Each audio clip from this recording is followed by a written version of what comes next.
It's me, Motoram, nagbabalik. Hehehe. Mga tips na ito, magbabaklas tayo. Kailangan natin ng impact wrench. Tapos ito yung mga bala sa impact wrench natin. Yan, para dyan sa mga gilid. 8 yan, 8mm. Tapos para sa, dito sa pinakagilid kasi di abot nung bala natin. T-wrench ang gagamitin natin. Tapos meron tayo rito bala na 24mm para sa pulley side. Pantanggal natin ng tornilyo dito sa may pulley, yung lock nut niya. Ito naman, 19mm para sa lock nut doon sa may bell sa likod. Alright, so kabit tayo, tara.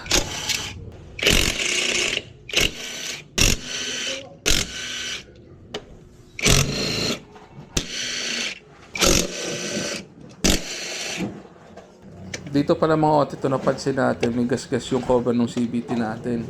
So gagamitan natin siya ng T-wrench kasi sumasayad yung bala pala nung sa may impact wrench dito. Kaya gumasgas siya. Mamaya papakita ko sa inyo pag natanggal ko.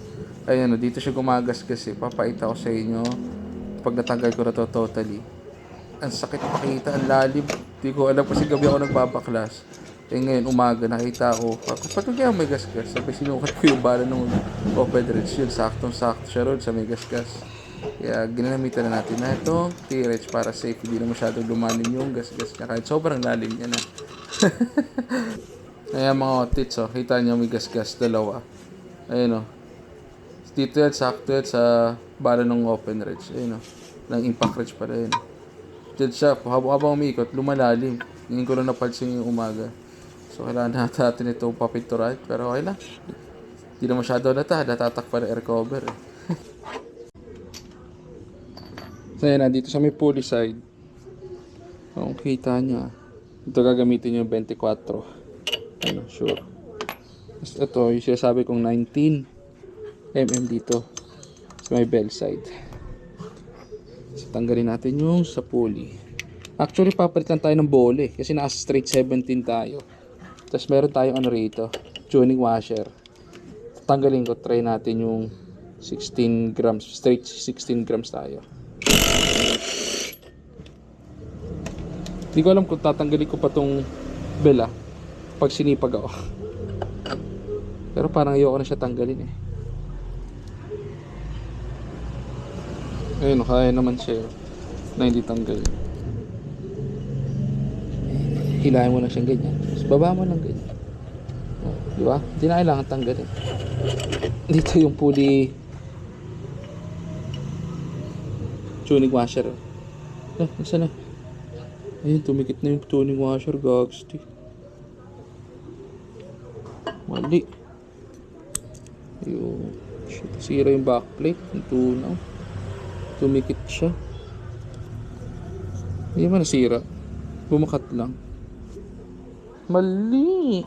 Ngayon naka straight 17 tayo. Palitan natin ng straight 16.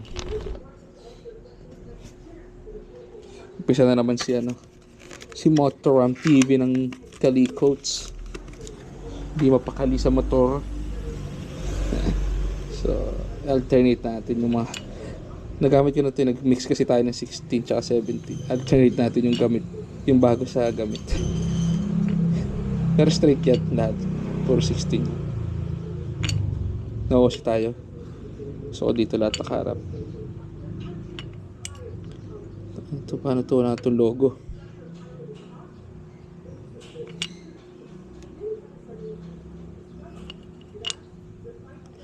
And if you can,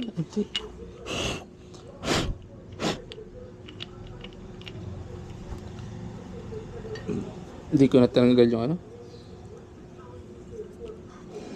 yung bell. Kaya na may kabit eh. Try natin yung walang tuning washer naman.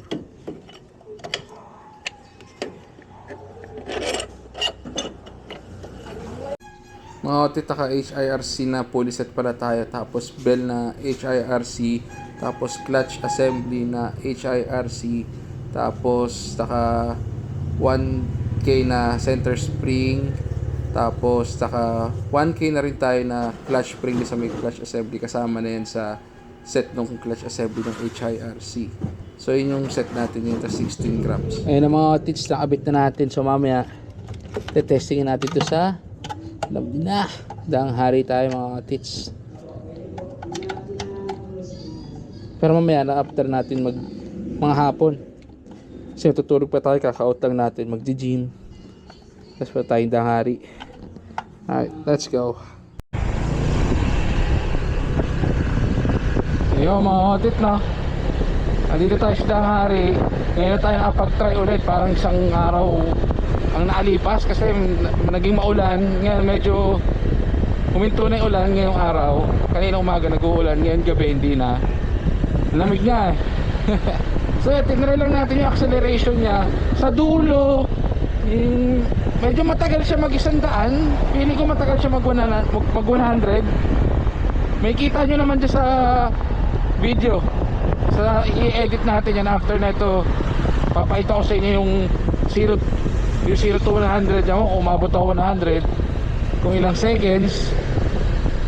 So unting twitch pa rito siguro, kaalikot pa tayo para tingnan natin yung umabilis siya yung dudulo, diba? Tsaka bitin din yung kalsada kasi madaming sasakyan dito mga otits. So kailangan long stretch talaga siguro. Alright, so ayun, panoorin niyo yung video. Okay?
voltage, no?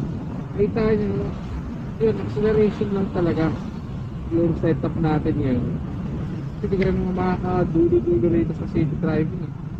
Mas dami ng sasakyan, so di rin ganun kahaba yung kalsada, ano lang, yung pag-overtake, yung hindi ka mabibitin para accelerate ka, yun lang. So, trick ba? Trick? So, basta magkakaligit pa tayo, mga testing tayo ng mga ibang setup pa na maganda. Yun lang, tapos maraming salamat sa panonood, sa mga susunod natin mga content, mga tips. Alright, peace out!